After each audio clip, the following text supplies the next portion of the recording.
భూభారతిపై క్షేత్రస్థాయిలో అవగాహన కల్పించాలని ముఖ్యమంత్రి రేవంత్ రెడ్డి కలెక్టర్లను ఆదేశించారు. ప్రయోగాత్మకంగా ప్రారంభించే 4 మండలాల్లో సదస్సులకు కలెక్టర్లు హాజరు కావాలని స్పష్టం చేశారు. ఇందిరమ్మ ఇళ్ల జాబితాకు ఇన్ఛార్జి మంత్రుల ఆమోదం ఉండాలని తెలిపారు. ఇందిరమ్మ ఇళ్ల ప్రక్రియ పర్యవేక్షణకి ప్రతి నియోజకవర్గానికి ప్రత్యేక అధికారిని నియమించాలని సీఎస్ శాంతికుమార్ని ఆదేశించారు. వేసవిలో తాగునీటి సమస్య రాకుండా ప్రత్యామ్నాయ ప్రణాళికలు సిద్ధం చేసుకోవాలని దిశానిర్దేశం చేశారు. రైతుల భూ సమస్యల శాశ్వత పరిష్కారమే లక్ష్యంగా ఎంతో అధ్యయనం చేసి తీసుకొచ్చిన భూభారతి చట్టాన్ని క్షేత్రస్థాయికు సమర్థంగా తీసుకెళ్లారని కలెక్టర్లకు ముఖ్యమంత్రి రేవంత్ రెడ్డి తెలిపారు. ప్రతి మండలంలో సదస్సు నిర్వహించి కలెక్టర్లు హాజరై రైతులు ప్రజల సందేహాల్ని నివృత్తి చేయాలన్నారు.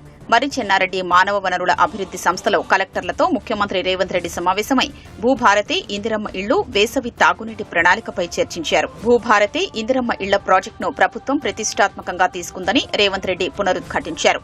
భూభారతి చట్టాన్ని కలెక్టర్లు సమగ్రంగా అధ్యయనం చేయాలన్నారు. గతంలో రెవెన్యూ సమస్యల పరిష్కారాన్ని పట్టించుకోకుండా రైతుల్ని న్యాయస్థానాలకు పంపారని, భూభారతి చట్టంలో రెవెన్యూ యంత్రాంగమే ఆయా సమస్యల పరిష్కారానికి కృషి చేస్తుందని వివరించారు. అప్పీల్ వ్యవస్థ ఉన్న విషయాన్ని రైతులు ప్రజలకు తెలపాలని సూచించారు. 4 మండలాల్లో భూభారతి పైలట్ ప్రాజెక్టు సదస్సులకు రెవెన్యూ మంత్రి పొంగులేటి శ్రీనివాసరెడ్డి ఇతర మంత్రులు హాజరవుతారని సీఎం తెలిపారు.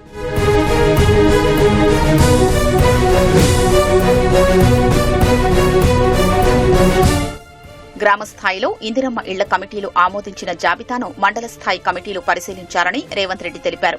ఆ కమిటీల పరిశీలన అనంతరం జిల్లా ఇన్ఛార్జి మంత్రి ఆమోదించాకే జాబితా ఖరారవుతుందని ముఖ్యమంత్రి స్పష్టం చేశారు. ఇందిరమ్మ ఇళ్ల ప్రక్రియ పర్యవేక్షణ కోసం ప్రతి నియోజకవర్గానికి ప్రత్యేక అధికారిని నియమించాలని ప్రభుత్వ ప్రధాన కార్యదర్శి శాంతికుమారిని సీఎం ఆదేశించారు. ప్రత్యేక అధికారి ఇందిరమ్మ కమిటీలు, మండల కమిటీలు, కలెక్టర్లు, ఇన్ఛార్జి మంత్రి మధ్య సమన్వయకర్తగా ఉంటారని తెలిపారు. ఉమ్మడి జిల్లాల వారీగా నియమించిన సీనియర్ అధికారులు ఇందిరమ్మ ఇళ్ల నిర్మాణాలపై దృష్టి సారించాలని సూచించారు. ఇళ్ల మంజూరులో ఏ దశలోనూ ఎవరూ ఎలాంటి ఒత్తిళ్లకు తలొగ్గొద్దని, ఎక్కడైనా అనర్హులకు కేటాయిస్తే మండల స్థాయి కమిటీ ప్రత్యేకాధికారిపై చర్యలు ఉంటాయని ముఖ్యమంత్రి హెచ్చరించారు. ప్రతి నియోజకవర్గానికి 3,500 ఇళ్లు కేటాయించినందున జనాభా ప్రాతిపదికన గ్రామాల వారీగా హేతుబద్దత పాటించాలని సీఎం సూచించారు. నిర్దేశిత సమయం ఆధారంగా ఇళ్ల నిర్మాణాలు సాగించాలని, ఇందుకోసం కలెక్టర్లు ప్రత్యేక శ్రద్ధ చూపాలని సీఎం ఆదేశించారు.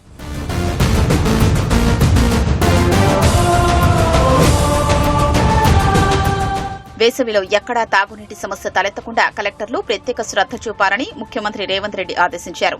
నీటిపారుదల, విద్యుత్, తాగునీటి సరఫరా శాఖలు సమన్వయంతో పనిచేయాలని సూచించారు. కలెక్టర్లు డాష్ బోర్డు ద్వారా గ్రామాల్లో తాగునీటి వనరులు సరఫరాను పర్యవేక్షించాలన్న సీఎం, ఎక్కడైనా సమస్య తలెత్తితే ఎలా పరిష్కరించాలనే దానిపై ప్రత్యామ్నాయ ప్రణాళిక ఉండాలని గుర్తు చేశారు.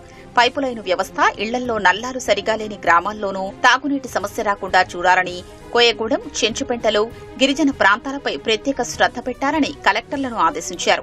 తాగునీటి సరఫరా పైపులైన్లు, మోటార్ల మరమ్మతులు, బోర్ల మరమ్మతుల కోసం కలెక్టర్లకు ఇప్పటికే నిధులు కేటాయించామన్న ముఖ్యమంత్రి, అవసరమైతే మరిన్ని నిధులు ఇస్తామన్నారు.